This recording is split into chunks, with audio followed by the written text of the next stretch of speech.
সূরা ফাতিহা কিভাবে পড়লে আপনি 100% সুস্থ হয়ে যাবেন? পরীক্ষিত একটি আমল, মনে রাখবেন। সূরা ফাতিহা হচ্ছে শিফা ও মিন কুল্লি দা, সকল রোগের ঔষধ। বিশেষ করে আমরা অনেকে এটা জানি না, সূরা ফাতিহা কিন্তু একটা দোয়া, এটা আমরা অনেকেই জানি না। এটার নামই হচ্ছে দোয়া, সূরাতুল ফাতিহা। এটা হচ্ছে দোয়া, এটা উম্মুল কোরআন বলা হয়। মনে রাখবেন, কোরআনের ভিতরে কিন্তু শিফা রয়েছে। আল্লাহ তাআলা পবিত্র কোরআনুল কারীমের ভিতরে নিজেই বলে দিয়েছেন। 15 নম্বর পারা 9 নম্বর পৃষ্ঠার 2 নম্বর লাইন, সূরা বনী ইসরাঈলের 82 নম্বর আয়াতে আল্লাহ তাআলা বলছেন, ওয়া নুনাজ্জিলু মিনাল কুরআন মা হুয়া শিফাউন ওয়া রাহমাতুল লিল মুমিনিন। আমি আল্লাহ তাআলা মুমিনদের জন্য এই কোরআনটাকে রহমত স্বরূপ, শিফা স্বরূপ নাজিল করে দিয়েছি। বলেন সুবহানাল্লাহ।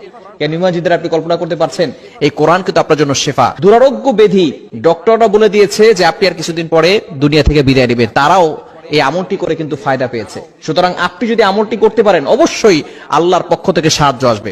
আমলটি কিভাবে করবেন? সূরা ফাতিহা আপনি ফজরের নামাজের সময় অবশ্যই আপনাকে নামাজ পড়তে হবে। নামাজ না পড়ে আপনি আল্লাহর কোরআন থেকে কোনো ফায়দা পাবেন না। আপনি নামাজ পড়বেন না, আল্লাহর কোরআন থেকে কোনো ফায়দা আসবে না। ইয়াকিনের সাথে, বিশ্বাসের সাথে যদি আপনি আমল করতে পারেন, অবশ্যই আল্লাহর পক্ষ থেকে সাহায্য আসবে। বিশেষ করে আপনি ফজরের নামাজের সময় 2 রাকাত সুন্নত, 2 রাকাত ফরজ, সুন্নতের পরে এবং ফরজের আগে মধ্যবর্তী সময়, এই সময়ে আপনি প্রথমে 11 বার দুরূদ শরীফ পড়বেন। দুরূদ শরীফ বিশেষ করে সর্বশ্রেষ্ঠ দুরূদ হচ্ছে দুরূদ ইব্রাহিম। এছাড়াও আপনি আল্লাহুম্মা সাল্লি আলা সাইয়্যিদিনা মুহাম্মদ এতটুকু পড়তে পারেন, অথবা সাল্লাল্লাহু আলাইহি সাল্লাম এটাও পড়তে পারেন। তবে সর্বশ্রেষ্ঠ দুরূদ দুরূদ ইব্রাহিম, এই দুরূদটা আপনি বেশি পড়ার চেষ্টা করবেন। প্রথমে আপনি দুরূদ ইব্রাহিম পড়বেন 11 বার। এরপরে আপনি সূরাতুল ফাতিহা 41 বার পড়বেন, আউযুবিল্লাহ বিসমিল্লাহ সহকারে 41 বার সূরা ফাতিহা পড়বেন। এরপরে আপনি আবারও 11 বার দুরূদ শরীফ পড়বেন। এরপর একটা পাত্রে ফু দিয়ে ওই পানিটা আপনি সব সময় খাবেন।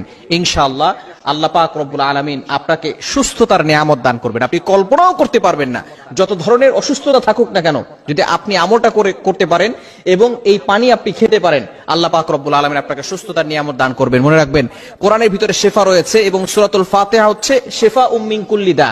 মৃত্যু ছাড়া কিন্তু সকল রোগের ওষুধ আল্লাহ পাক রব্বুল আলামিন সূরাতুল ফাতিহার ভিতরে দিয়েছেন।